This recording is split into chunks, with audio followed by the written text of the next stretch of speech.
Hi friends, welcome to அம்மி சட்னி. இன்றைக்கி நம்ம கீ பொங்கல் ரெஸ்டாரண்ட் ஸ்டைலில் எப்படி செய்கிறதுன்னு பார்க்க போகிறோம். இதற்கு தேவையான பொருட்கள்: அரை கப்பு பொன்னி பச்சரிசி எடுத்துக்கோங்க, அரை கப்பு பாசிப்பருப்பு. இது ரெண்டுத்தையும் சேர்த்து 2 மணி நேரம் ஊற வச்சுக்கோங்க. 1 ஸ்பூன் மிளகு தட்டி வச்சுருக்கேன், ஜீரகம் 1 ஸ்பூன், கட் பண்ணின இஞ்சி, கறிவேப்பிலை. பொங்கலில் சேர்க்கறதுக்காக முந்திரி பருப்பு பாதியாக எடுத்து வச்சுருக்கிறேன். ஊற வச்சுருந்த பாசிப்பருப்பையும் அரிசியும் வடிகட்டிட்டு குக்கரில் சேர்த்து அதுக்கு தேவையான அளவுக்கு உப்பு சேர்த்துக்கோங்க.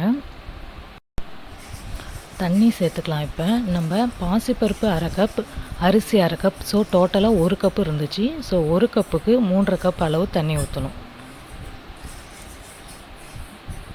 பாருங்கள், நான் சரியாக தாராளமாகவே 3.5 கப் தண்ணி ஊற்றிருக்கிறேன்.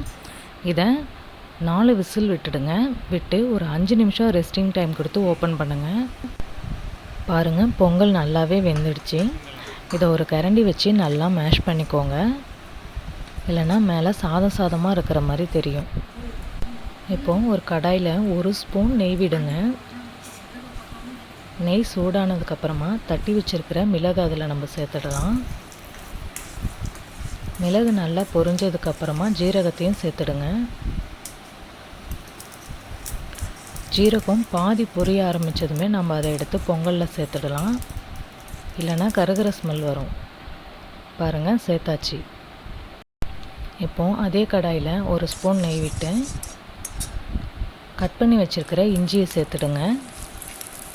இஞ்சியை நல்லா வதக்கிக்கோங்க. வதங்கிடுச்சு. இப்போ கறிவேப்பிலையும் அதில் சேர்த்துக்கலாம்.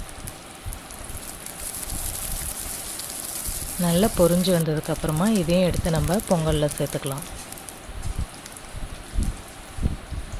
இதெல்லாம் வறுக்கும் போது எப்பயுமே கொஞ்சம் சிம்மில் வச்சுக்கோங்க ஸ்டவ்வை. இப்போ முந்திரி பருப்பும் நல்லா கோல்டன் கலரில் வர வரைக்கும் வறுத்துக்கோங்க.